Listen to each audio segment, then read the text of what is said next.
back to Matt and Dwight Just Might, a podcast about two Midwestern-based comedians who are figuring their way through life, love, liberty, loquaciousness, LL Cool J's Lat Down program, Yes. Lumpia. What do you got for me this week? Love, baby. It's all about the love. It's Yeah, all bring about the back love this week. Yeah. I love that. Yeah. Did I do love already? Oh, this is the love remix. This is the love recap this week. I love a love remix. Okay. Like R&B style love remix. I love that. There you go. This is Matt Alano Martin. I am one of your hosts, and with me, as always, is my co-host. Hey guys, it's Dwight Simmons. Good to be here. Back again. Thanks for listening. Yeah, thanks everybody for listening. Now Dwight handles all the back end stuff as far as the editing of the podcast and the hosting of it and all that kind of stuff. So I don't know anything, and that's pretty apparent to anyone who's listened to the podcast. That's pretty much a blanket statement. But like, how are we doing? Like, are the numbers growing? We got people listening to this thing, or is this just is this literally just us talking to each other? Yeah, it's just I have 2 listens. One of them is my father, and the other one is me when I edit the podcast. Okay, good. We have a consistent army. It's great. Like, nice. The platform that we use, unfortunately, you can't see total listens, but you can see downloads, and we're getting close to triple-digit downloads. Oh, nice. Nearly every week. So doing great. I handle that part, but you handle the email, and you've said so. I know that we do have some listeners because we do get emails. That's true. I'm sorry. You've poked you've poked a hole in my theory immediately. Matt's like, I don't do nothing outside of answer all these damn emails.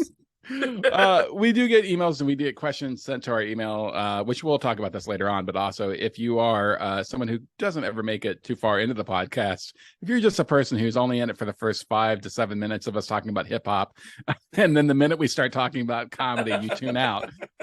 You can send us all of your hip hop related questions or thoughts to mattanddwight@gmail.com. That is MATTANDDWIGHT@gmail.com. Or also comedy related questions. You can also do that too if you want. Yes, I love that. I also get text messages. This has happened 4 weeks in a row. Okay. Where a stand-up comic that is known to both of us, a different one each week, has said, we would love to be a guest on your podcast. And I just, at this point, it's just a copy and paste. Yeah. We don't have guests. Yeah. Listen to the podcast. Right. And then, yeah, it's what a perfect way to let us know that you haven't listened to a single episode, that it's not a guest-oriented podcast. Yeah. It's like, thanks for the support. This is how people ask for shows. It's like, I don't know anything about your show. I've never been to watch or support, but can I have a spot next week, please? Yeah. And also, does it pay? Does it pay? Yeah. Oh, man. It's all love, though. It's all love, though. Yeah, well, text me those names so that I also know who these people are. And now, here's the thing: is you and I had also talked a while ago. If we do feel like the podcast is hitting a certain momentum and a certain listenership, that we might include a Patreon level, which we were talking about maybe possibly then bringing in comedians and kind of like talking to them in the same way that you and I talk, where we just break down like, what shows did you do this week? What was the wins, the losses, all the kind of same stuff. So maybe these people are just early Patreon subscribers and we don't know it. Yeah, that's the best way to get on the podcast is pay us money and we will get back to you. Yeah, we're a pay to play organization. If you'd like to be a guest, heck, we don't even have to do the Patreon level. If you want to be a guest on the podcast, I'm sure we can come up with a figure that would work for Dwight and I. 120%.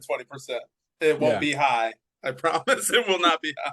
Yeah, if you listen to this podcast, it does not take us much to put on a shirt and get out of the house. That's true. We're easily motivated by the moolah, but we are learning though, because no reverse sponsorships, no reverse Patreons. We're not going to pay people to be on the podcast. We're not going to pay people to listen. So we are at least learning as we go. Yeah, it's not in our future. It's not in the budget. So. True. Yeah, this is episode 12 or 13, lucky number 13, maybe. So yeah, we're hitting a stride. So sincerely grateful to see the numbers rise. I wish I had a way to see how many people actually listened, because when I listen to a podcast, I don't hit the download. Right. Yeah. So these are all people that are flying. Clearly, they're downloading the Obviously. podcast before they take those transatlantic flights, and they don't want to spring for the Wi-Fi. So Right. clearly, yeah. Yeah. So yeah, keep downloading. Download Army. I appreciate you. So I think we're hitting a button with Okay. people. So I'm happy with what we're doing, which is saving the comedy universe. Right? That's really what we should have titled the podcast. Matt and Dwight Save the Comedy Universe. It's not too late. Not too late. Maybe that's the late. rebrand. Yeah. Speaking of which, you went to see Ant-Man, didn't you? I did go to see Ant-Man. Is this the non-comedy thing that we're going to talk about for a while? I just want to know what you thought of it. Yeah, we're back on our bullshit. Non-comedy. Look, if it's comedy all the time, then you know, like we have to talk about this other stuff, so then you really appreciate the comedy talk. Yeah. This is like, we got to bury these kernels of wisdom amongst all of our rambling bullshit of just two friends catching up. This is true. Like, people want to know what's going on in Matt's life when he's not driving to Louisville to do an open mic before his actual show. Like, are you living a normal human being life, or are you just this stand-up comedy robot? I am living a normal life. I did go see Ant-Man. I did not write a joke about Ant-Man, but it is interesting. I will tell you my thoughts on Ant-Man, but it is something that you just touched on there that I think is comedy important, which is, and we tell young comics this all the time, have a life outside of comedy, because first of all, you're going to be happier in general as a human being than if you're just doing all these horrible open mics, which is what you do when you first start comedy. If you actually have friends outside of that you go hang out with, and it's not just comedy, but also you're going to have things to write about. Right. There's a thing that comics fall into if all they do are open mics, where then all their jokes are just about things that happened at another open mic. It's like, do you have any actual human experiences that most people could relate to? That being said, go to a movie every now and then, everybody. That's our tip for this week. Yeah, you'll be happier. Yeah, definitely. Ahead, so man. My thoughts on Ant-Man it was it was fine. It was kind of bored. It had to do a lot of heavy lifting to set up the next phase for Marvel. I'm a big Marvel comic book geek from way back since I was a kid. Yeah. So, and Denise and I have seen all the movies, all the TV shows, all the Marvel TV shows. Like, we're invested at this point, and so it is really the only movies I think that we go still see in the theater, because it's just like, okay, it's going to be a spectacle. They're going to have all these visual effects, particularly in this one. The entire thing is like CGI almost. Yeah. It was cool, but like some of the writing wasn't great. And, as per usual, like the villain is kind of the most interesting person in the entire story. Yeah. But I mean, I don't want to judge it too harshly, because I feel like it does have to, it had to set all this groundwork. So it couldn't be a tight, punchy story. It could have been tight. It could have been tighter. It could have used some punch up. I agree. That's a funny thing to say about Marvel movies. This one was shorter in terms of like the scope of Marvel movies, but I agree. It was the characters that I thought could have been more interesting didn't hit home for me, but I also enjoyed that freaking Kang, man.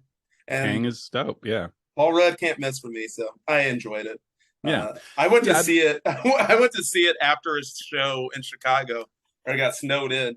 And so I probably was just in a better mood to be at a Marvel movie and not like scraping my car. Yeah, exactly. You're not in the elements. So you're like, this is pretty good. Yeah, this is nice. Got heat in here.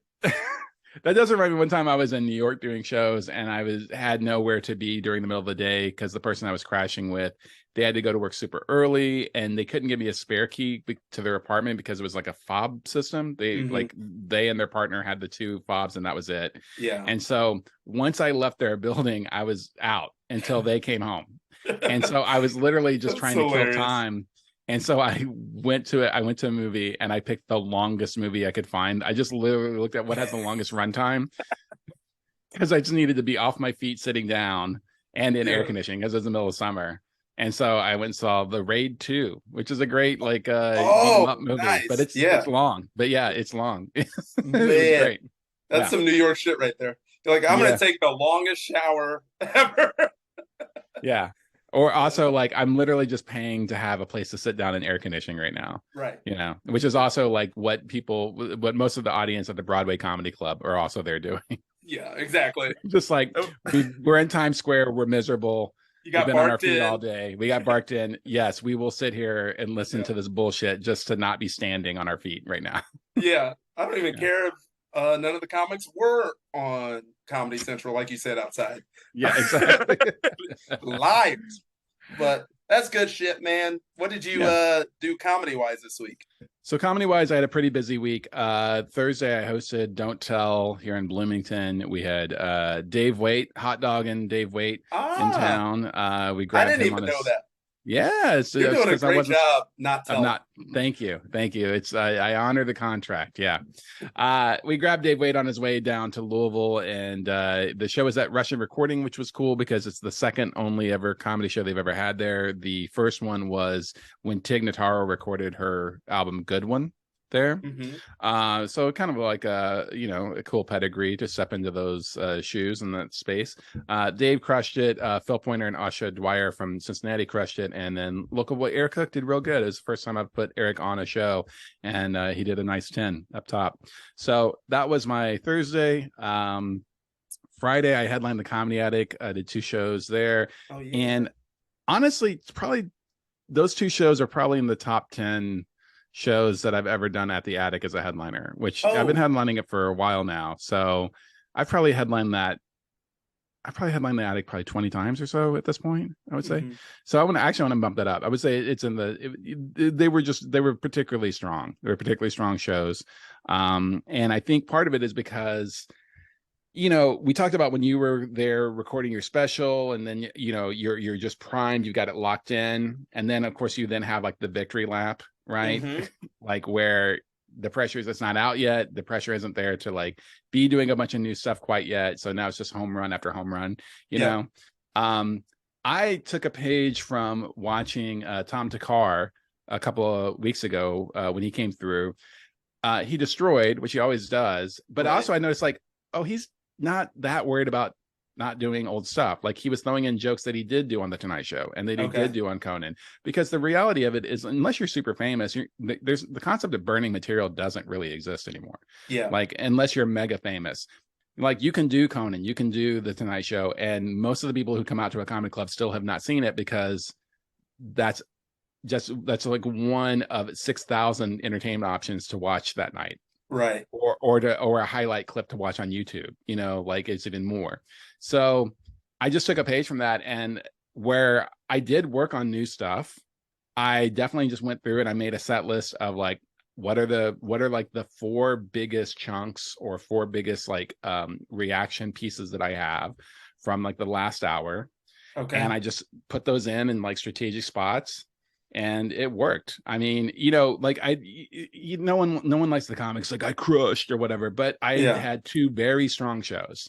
Like, and this is objectively looking at the tape like several days later, because I was looking at it today, kind of going through it. I was like, nope, that was not in my head. I did really, really well on both of these shows. I love that, dude. Yeah. It's also like you have that added pressure because it is your home club that you've done so many times. So you are extra in your head about this particular audience has heard these particular jokes. So I think it's good that you had that like mental thing to be like, no, this isn't as big of a deal as I make it in my own head.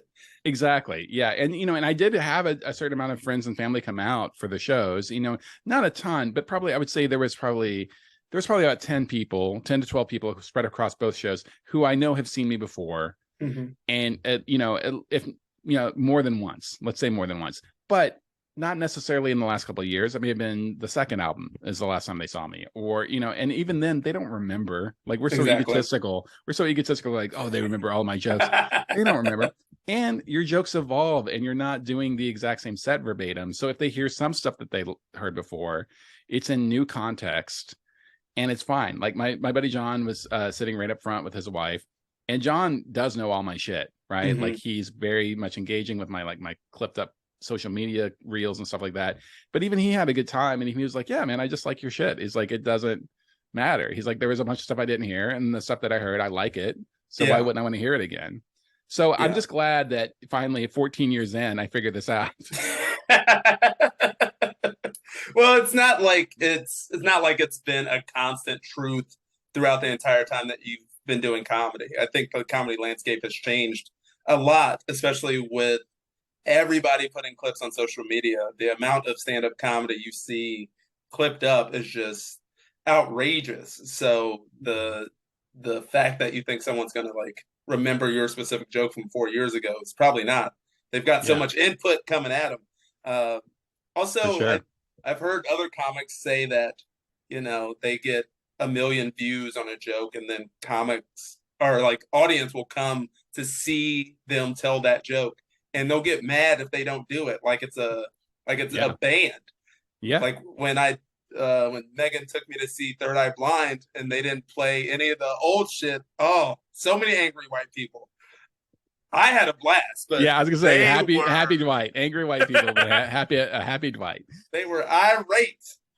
Yeah, I mean, we do think that, and there is that thing too where like it does happen. Like, I think most people will reference Jim Gaffigan and the Hot Pockets thing. Like he has to do Hot Pockets. I don't know about now, but there for several years he just had to do it because people would yell it out, you know.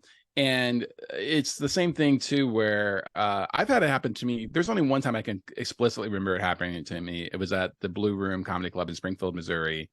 Um, this lady is very nice, came up to the merch table at the end, and she was like, "Oh, you were so great, but I brought my husband, and they were like, we really love this joke."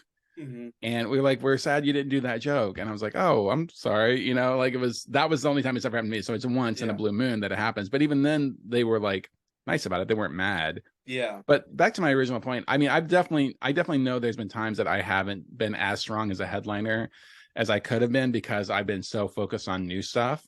Right. I'm trying to do too much new stuff in my 45 to an hour and not really honoring the responsibility of, when you're the headliner, you got to do well, Yeah. you got to do Yeah. well. You're trying to get those integrity points so you can sleep at night. Do you think Yeah, this is because you came up when you saw a lot of headliners doing the same 45 minutes for like a decade, and it just because that was a thing. It's like write a new joke. Like I think uh it's still a thing. yeah, fuck it, I'll say it. When I was Yeah. going to Crackers all the time here in Indianapolis, be like year after year, like down to the pacing, the Mm. timing, the blocking on stage, it'd be the same. So I think especially people that have been doing it or came up in the Midwest like we did and saw these headliners come through, they're like, I don't want to be that guy. Yeah. So I think that's a part of it, at least for me.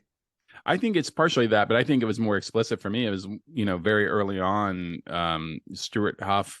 meeting Stuart Huff, it was very foundational because, Mm-hmm. he just shaped the way I thought about comedy. Not that I would say he and I are not very similar at all in the way that we do comedy. Like we're not.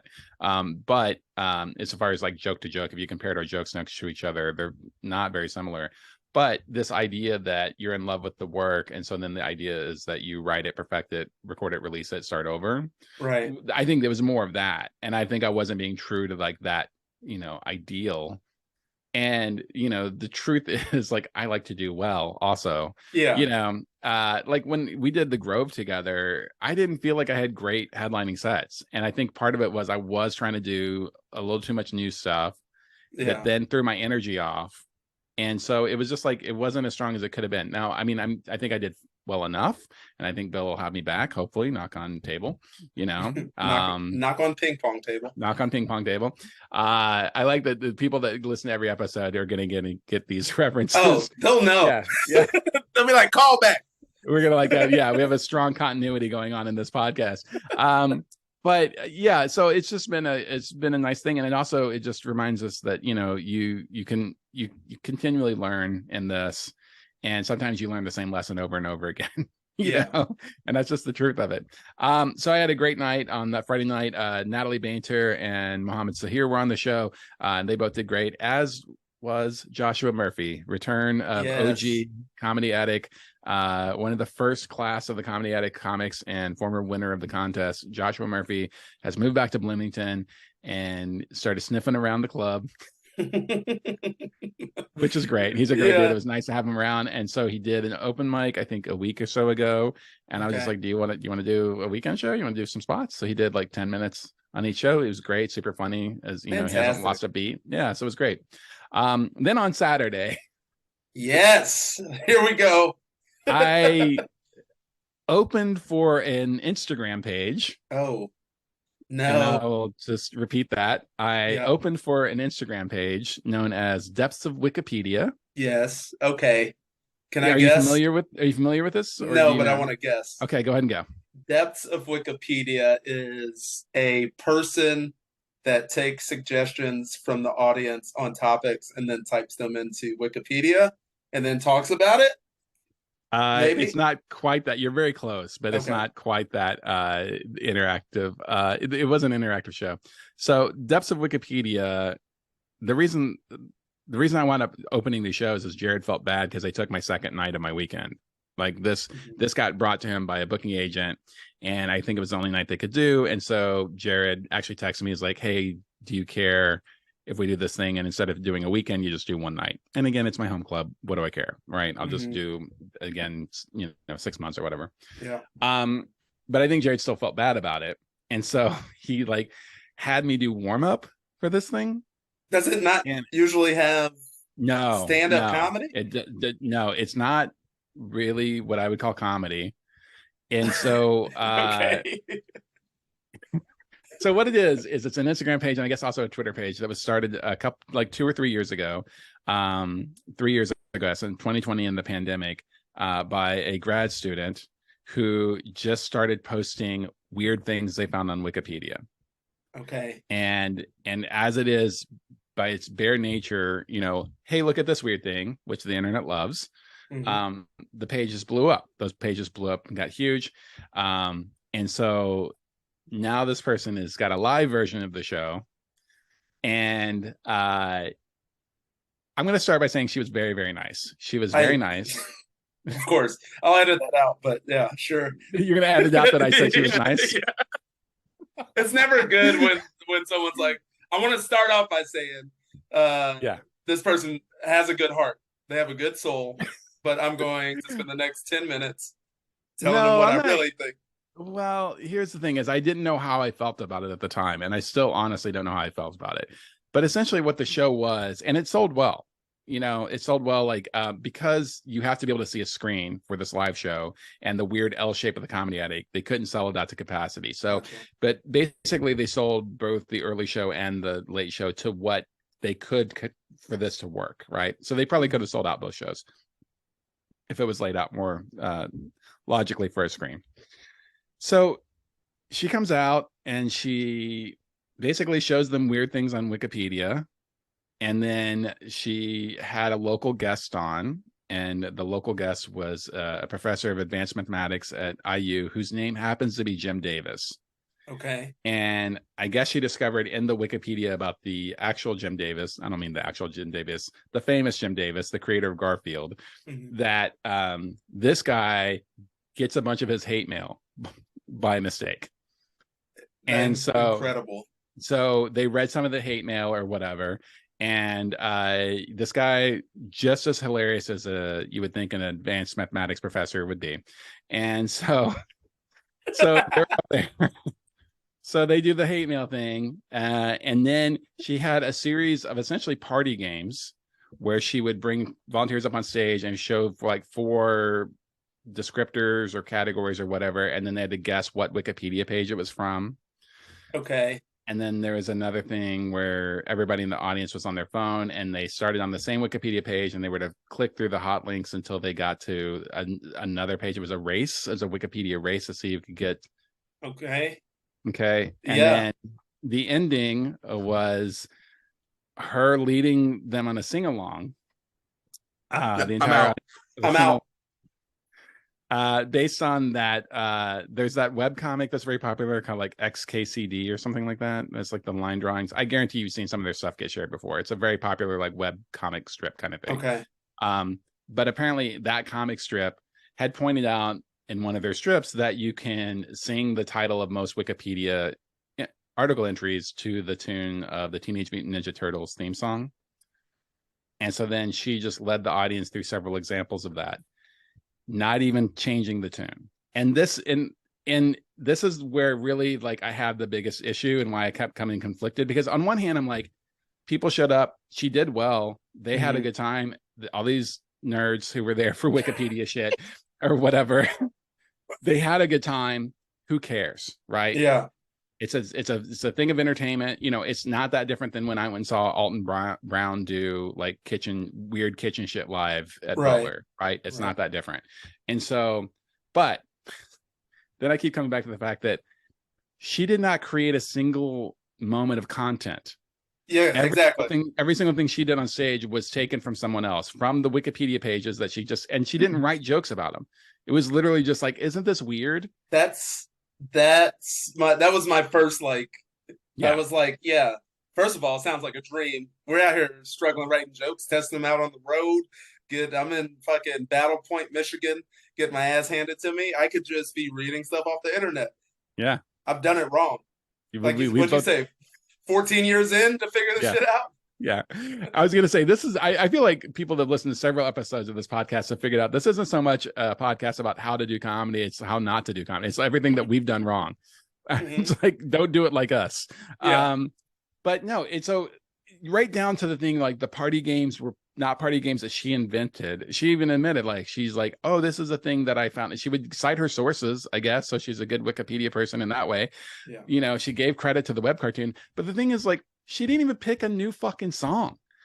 She didn't even like, we can also sing it to My Girl. We can also sing it to whatever, you know. She literally did the exact same example that web cartoon did. Yeah. And so at the end of the day, I'm kind of like, I don't like that. Really, like, this is kind of, and to make things, let's just kick it to the next level. She sold merch. And the merch was literally just printouts of like various bizarre Wikipedia pages. Okay. I thought it was just going to be the Wikipedia logo. Yeah, I mean, pretty much, kind of. And so it was just one of these things where, and, you know, again, she was very nice in the green room. And she also revealed to me, this might be spoiler, I don't know, but she doesn't really the only reason she was doing the live tour was to pay off her student loans.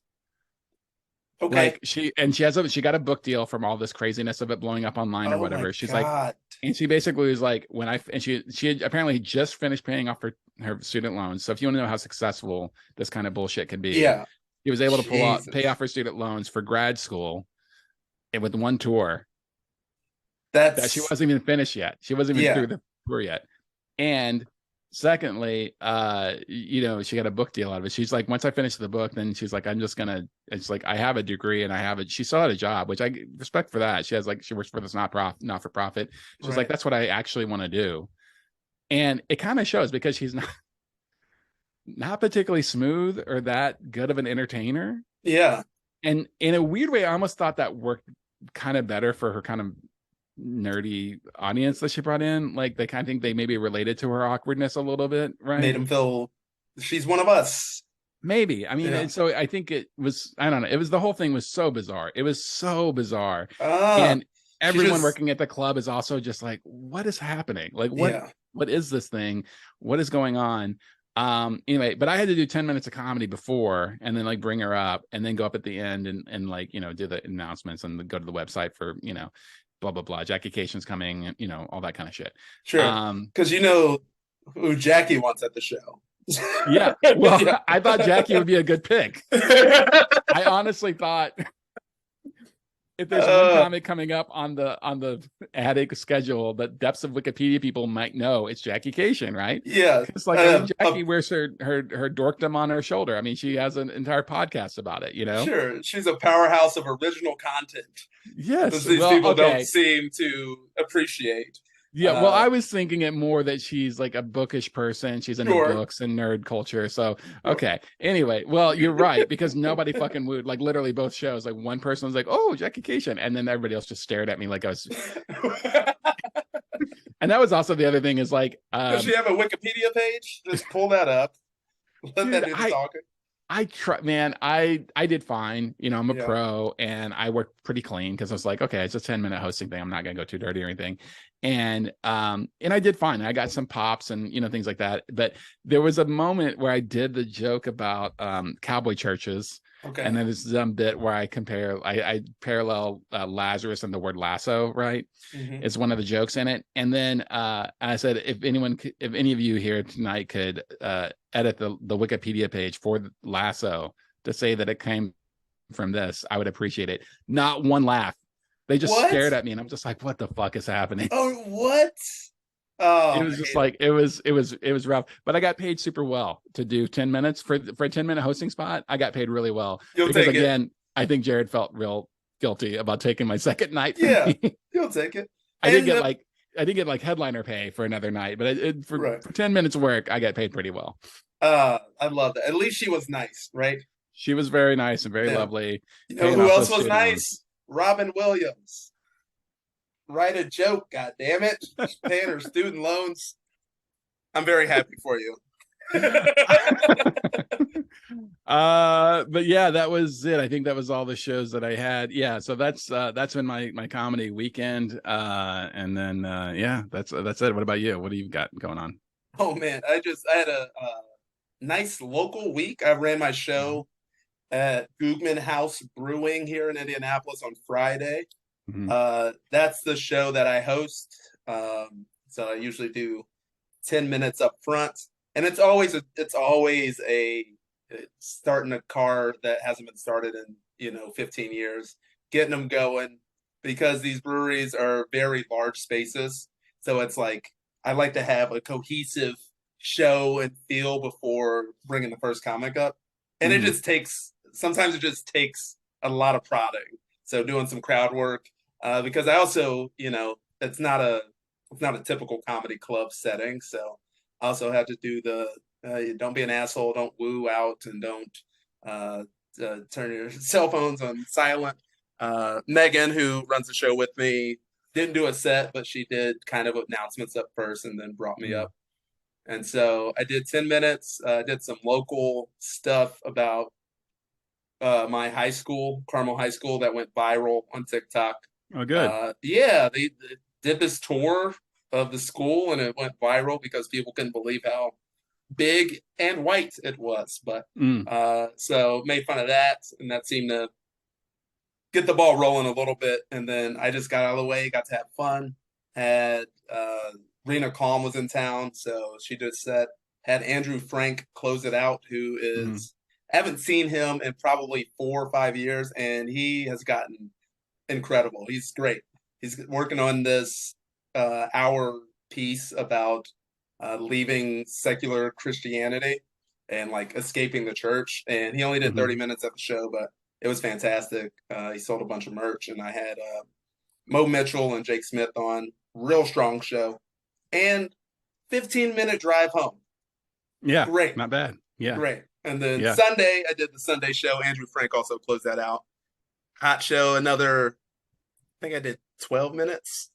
Anyway, short set, got to work on some new stuff that it's sort of like you with the attic. Like I'm at Black Circle quite a bit. So that's definitely one where I'm like, I need to bring, especially if it's a short set, like I need to Yeah. bring some new shit consistently. So working on, we'll see what it becomes, but working on a Miss Pat bit about some open mic bullying that may have occurred toward myself. So Okay. we're gonna Okay. find how to make that funny, but No, I like it. it's starting to get a little bit of reaction. So That's yeah, good. man, dusting off the old writer vacation cobwebs and getting back on trying to build whatever the next piece of content will be. But yeah, this week I focused on posting a couple clips, and just going through old shit is terrible. I hate Yeah. it. I Going through the hate it. old videos and clipping it Yeah, up. you're just Yeah. like, didn't I do this already? Maybe I missed something. I could have swore I did this set already. Yeah. I keep a running track list of what I've been clipping up and what the jokes are. And I've slowed down once I got the thing where I could monetize my Facebook. And more importantly, once I realized how little it was going to pay, I was like, oh, then I'm not putting that much more. I'm not posting 3 times a day anymore because I have other shit to do. Yeah. But I am like still trying to do quality control because I was going to post a version of a joke from my album recording at the Comedy Fort, and I was like, I know I have a better version of that, and literally I just grabbed it from this past weekend, my headlining shows. Okay. I was like, and so I was like, that joke is obviously it's better because it's now like another year or so of doing the joke, so it's just in, but also just audience reaction was better. So It is tough, man, to invest the time into Yeah. that, and because it is one of those things too. Like, and we talked about it before. Like, even if a clip does go viral, cool, you get your serotonin Yep. boost for the day, but it doesn't necessarily mean it's going to pay off. But I will say that consistently posting reels, I have noticed like more and more people commenting Mm-hmm. to me directly, like in messaging me or whatever, or Yeah. on them. And again, not big numbers, just like handfuls of people. But I do think it does move the needle just barely a little bit as far as people that are already in your world, their awareness of you Mm-hmm. doing comedy and that you're still doing it. And I feel like a reason that I had a lot of people come out to my shows that I knew was because I've been so consistently posting. It's hard to say it doesn't work. It works. You have Yeah. people that come up to me and said, or just like commented on a joke that I posted to my face. And so it drives the point home that I have to do this thing that I hate doing Yeah. and have to get good at it. But it's nice. Like it's nice to like get over that part of it.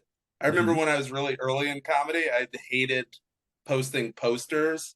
That was like the form of advertising on Facebook in particular or Twitter.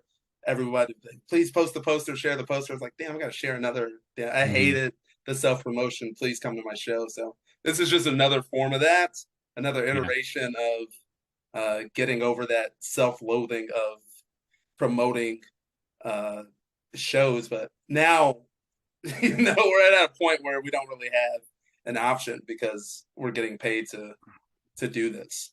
Well, exactly. And now it literally is our job to do it. And if it makes you feel any better, and this is honestly a thing that I do take comfort in when I feel like I'm spamming my own timeline, Mm-hmm. is again, this has been verified again just this past week with new numbers coming out. Something like less than 11% of your followers see your posts. 100%, man. Yep. And so I think that I don't know if this works or not, like, but I think I've been doing on Facebook is I every single day that tells me whose birthday it is, I go and I individually wish each one of them a happy birthday, hoping that it's going to make the algorithm then start to push my content onto their page Yeah. or make it more likely, because now I've interacted on their page, Right. maybe it's more likely that that's going to, and obviously I wish them a happy birthday just for their birthday's sake, but Yeah. also it's No, mostly about get these I views, yeah, baby. I see what you're doing.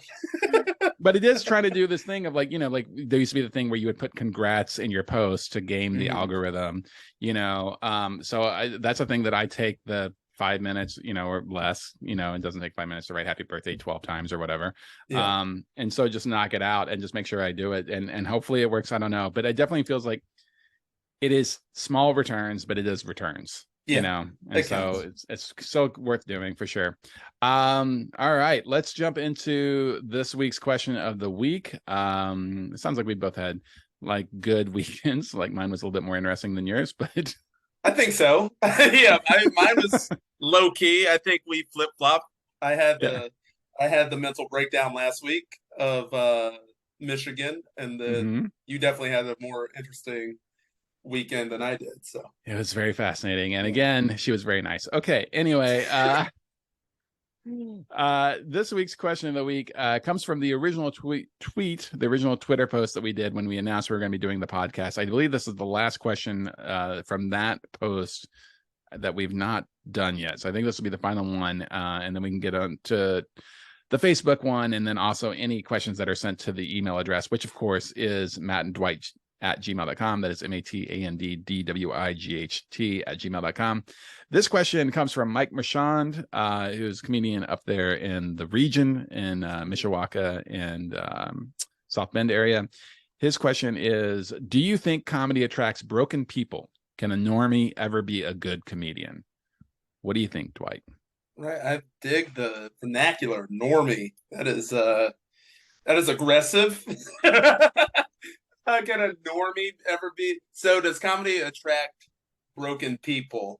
Um, I guess I think it attracts everyone. I think the people. I don't. I guess I don't. What do you take when someone says broken? Like, uh, like instead of doing a one man show, we have to do stand up comedy. I guess I just don't understand what you mean by broken.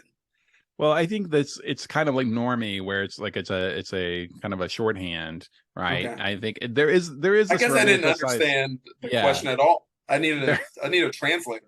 well, I think that there's this romantic ideal that some people have that, comedians are like these beautiful losers, these misunderstood geniuses that, they're so fucked up that society can't handle them, et cetera, on and on and on and on, right? I think that that is a pervasive myth amongst some people in comedy and some fans of comedy even. I've had people, comment about that too, about like, oh, all you comedians are like depressed and suicidal and everything. Like there is a lot of these preconceived notions about it, right?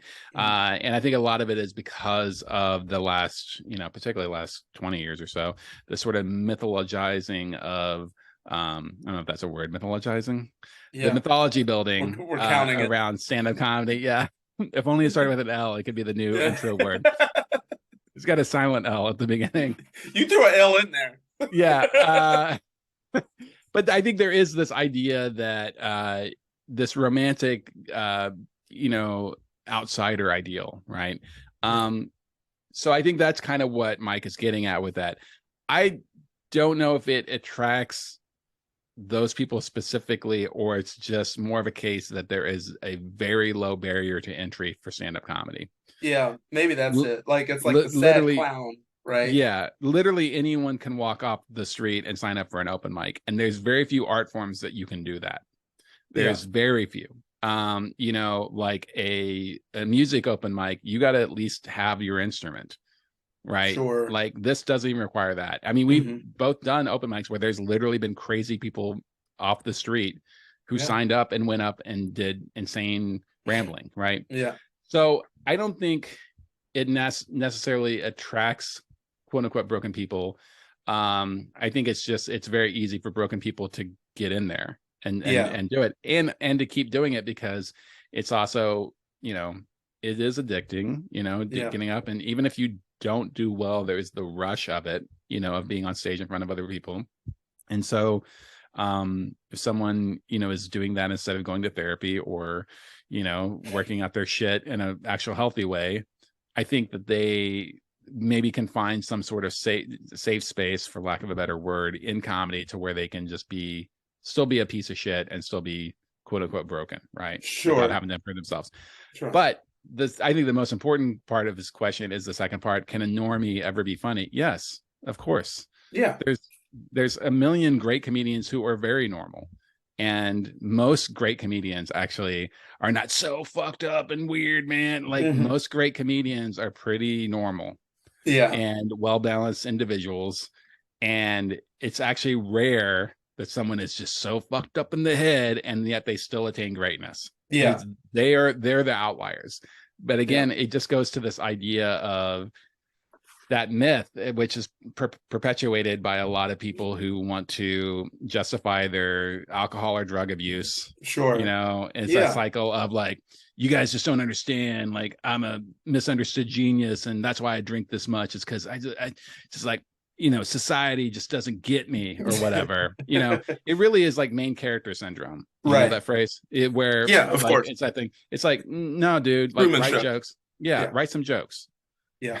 I It comes back think to that, I that makes perfect sense. Like there is the part of comedy where you want to be able to access tragedy that's happened in your life, and if you can do that well, I could see how that would come off as, oh, this person's going through some shit, or it's just sad, or is has been abused. But it's really writing on life experience, and a lot of times the worst parts of your life are the way that you deal with those times in your life are writing jokes about it.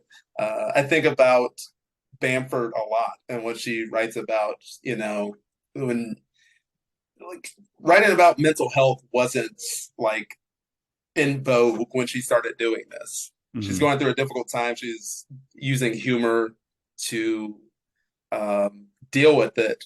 But I could see how someone would on like that doesn't do comedy would be like, oh, she's fucked up in the head, or Yeah. she's a sad clown. And I don't think she's a normie, but that doesn't make her material or style any better or less than watching someone like Brian Regan, Right. who's just all surface and all observational and like, it doesn't have the emotional turmoil or depth that someone who talks about tragedy in their life has. So, yeah, you can be funny in a lot of ways. You can be normal. You can be a weirdo.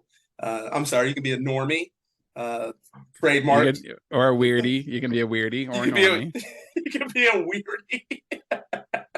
Oh man, yeah.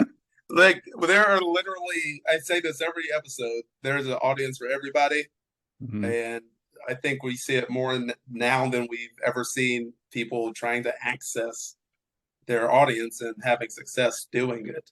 Shit, you could start a Wikipedia page with no jokes, sell at the comedy at it. Not even start a Wikipedia page, just collect other people's Wikipedia pages. Yeah, I mean, Maria's probably like the most high profile example of this, right now anyway. But again, as an amazing comedian as she is, she's also in the minority. There are most of the comedians that are at the same level of her as skill set and popularity and success are perfectly. I hate to I don't want to call Maria not normal, but you know what I'm saying? They don't struggle with mental health issues as predominantly. And also, again, I always just come back to this thing of like, there's a little too much of like taking ourselves too seriously, like it's at the end of the day, all arts, yes, they're art, but they're also skill sets, they're skills, they're jobs, like being a great painter. At the end of the day, if you're selling those paintings, it's a job, it's a technical skill set that you have, right? And so this idea that you have to be fucked up to do comedy is just very misguided, for sure. It just it reminds me of like, this I'm trying to think about how to phrase this and not just be repeating myself, but I think it's just I think it's just a weird thing that not that good comics that aren't very good at comedy will say to comfort themselves. Sure. I guess. I mean, and I don't know, it's a weird way because we know some very interesting people with like maybe some serious issues or whatever who are very good at comedy, but I don't think that they wear that cloak of like, Bill Hicks never painted himself as like this, fucking wild outsider, like other people painted him that way. Same with like Carlin, like they never build themselves that way, as these big philosophers, I think other people put that label on others, but I mean, there's no doubting that comics have a very heightened, distorted view of what we do. And this has been completely true when during the pandemic, when people were talking about like doing comedy during the pandemic was like the band playing on the Titanic going down, let's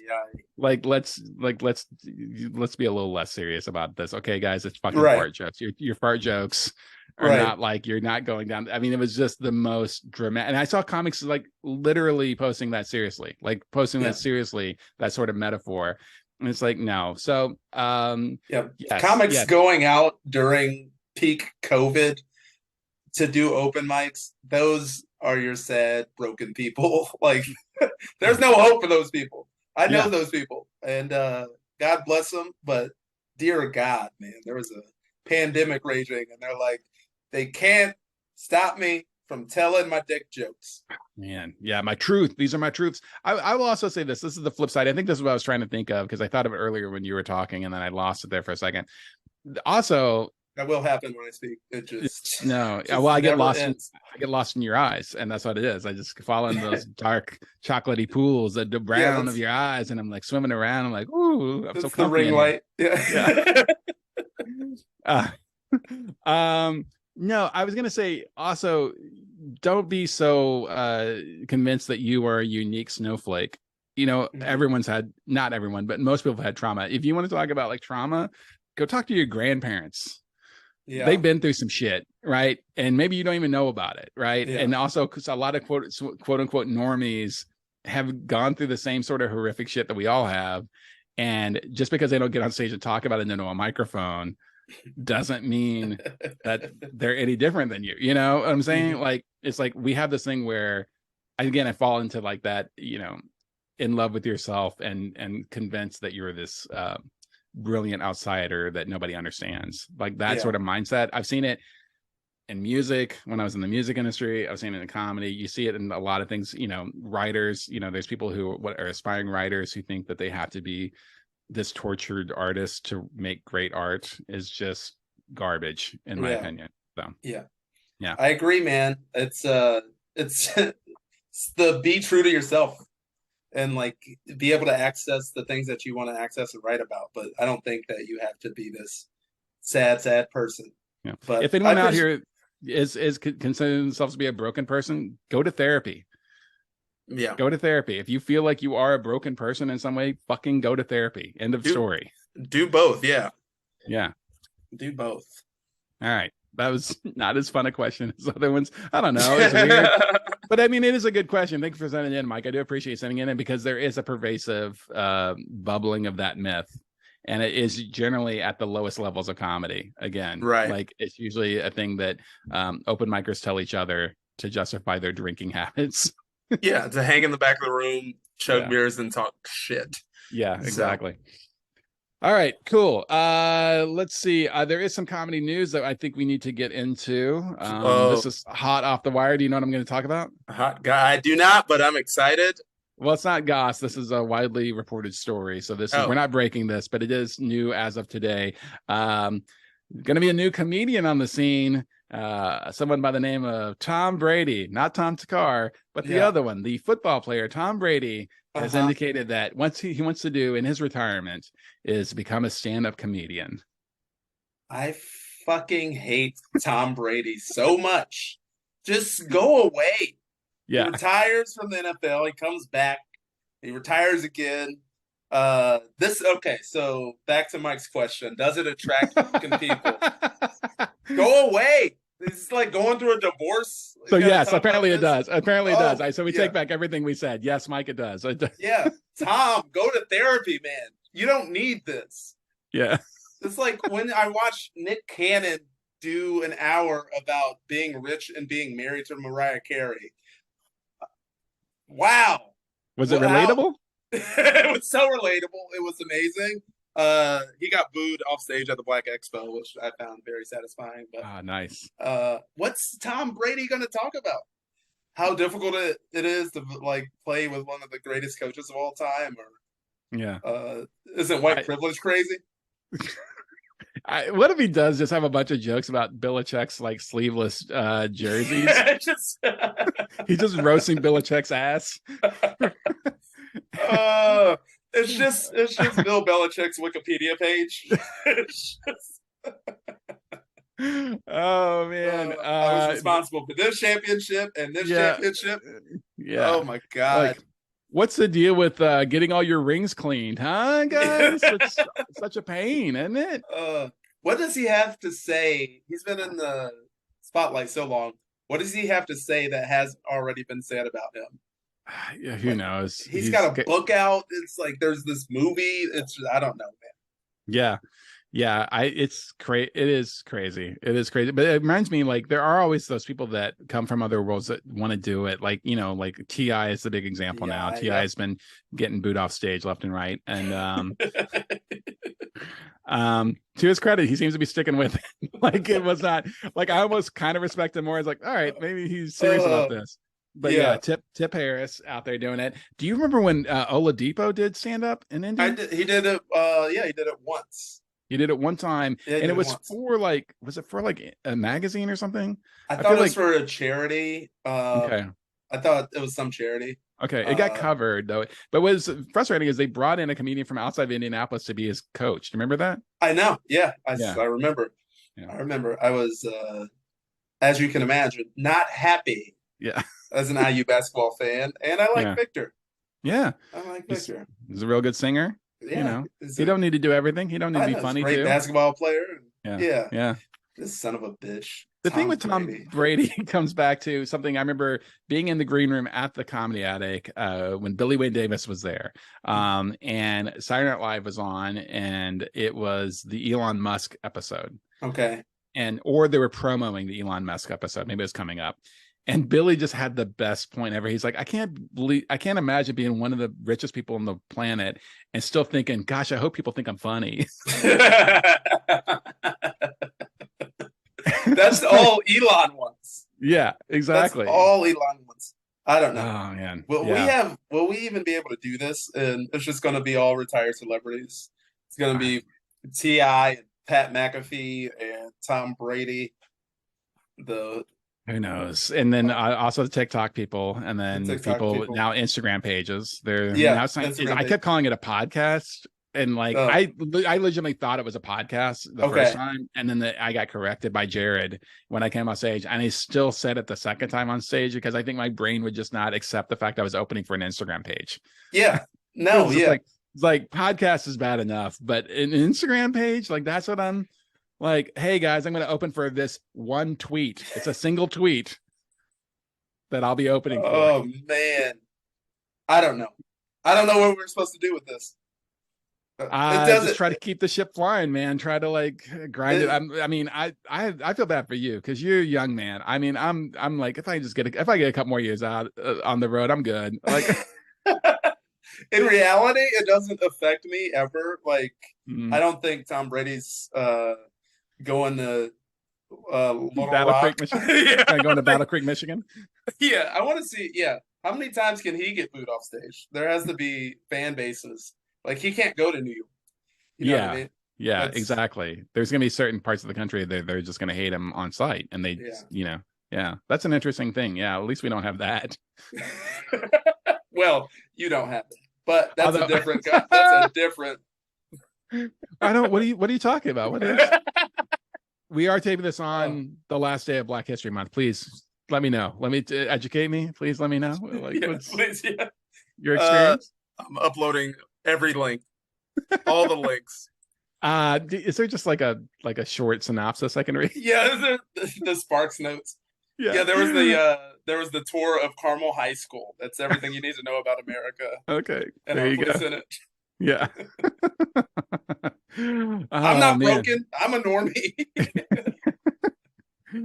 All right. Well, we are starting to get to the end here. Again, thank you, Mike. I think I already said this, for sending in your question. I appreciate that. If anyone out there has a comedy question or wants to offer us money to either appear on the podcast or, I don't know, we'll take a sponsorship, right? Yeah, please. Yeah. We'll take a couple different sponsorships. You can do that at mattanddwight@gmail.com, MATTANDWIGHT@gmail.com. This is pretty much it. I don't have any hot goss right now. No. Should we just go ahead and talk about what we got coming up? Yeah, what shows you got coming up this week? This is a interesting week for me in the fact that on Friday, speaking of Carmel, I'll be hosting the graduation show for the comedy class that I teach up there in Carmel at the Center for the Performing Arts. Nice. Been going up there for the last 4 Mondays, teaching a class of, it's always an interesting mix of people. It's a lot of like bucket listers who are they've always wanted to do this, so they'll do it once. There's a couple of people that have taken the class multiple times that I think are interested in maybe doing stand-up comedy, but they just need a very supportive environment to write in.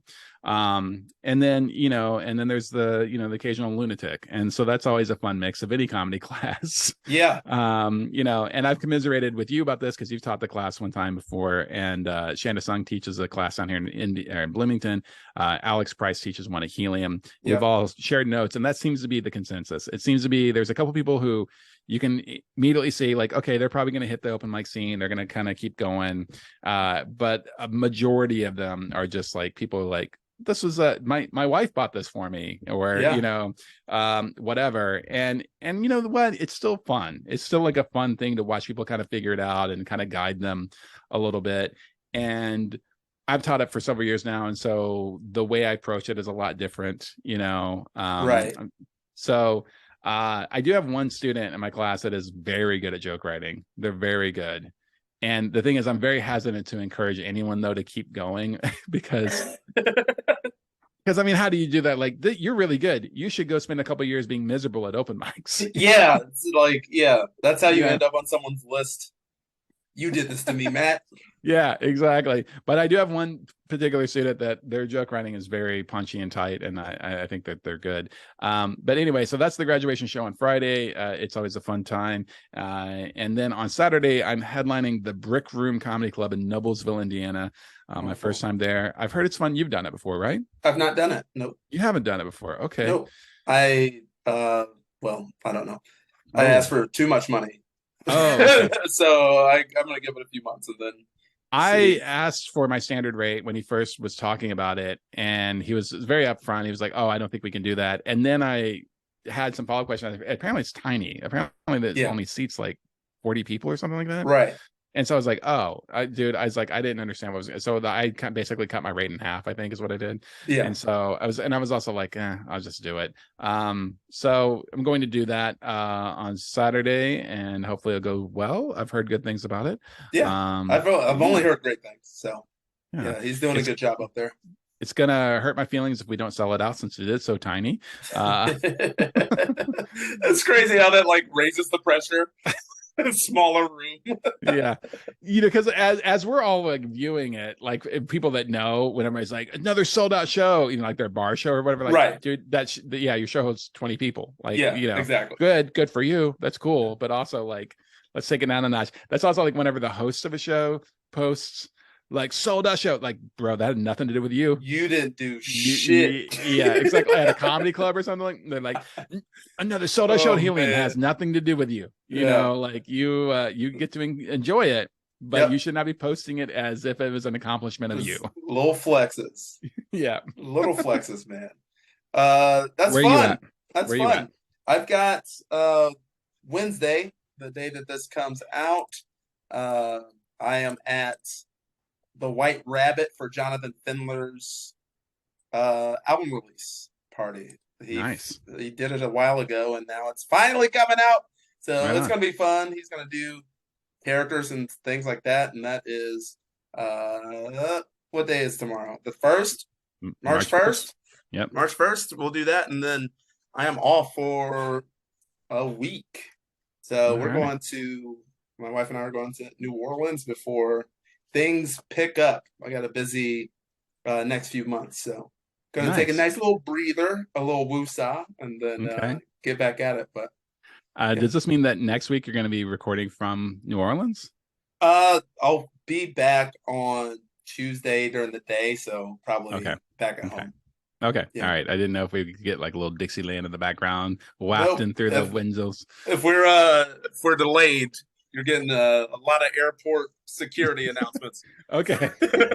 All right. Very good. Thank you everybody for listening to this episode of the podcast. It was a fun one. We kind of hit on a couple of things here and there. Yeah. Highlighted some weird shows and talked about that old Tom Brady. Man. Goddamn Tom Brady. You and me, Matt, us together, we have to save the comedy universe. We can take him. First step is get those Uggs off of him. Get the Uggs off, and then he's barefoot. And then we can tickle him. Then we tickle him. Once we got the Uggs off him, we tickle him. And we get him to like finally admit that he'll never do comedy again. We coming for you. We coming for you, Tom. All right. Thank you everybody for listening, whether you're a normie or a weirdie. We appreciate you. And we'll be back next week with another episode of Matt and Dwight Just Might. Peace.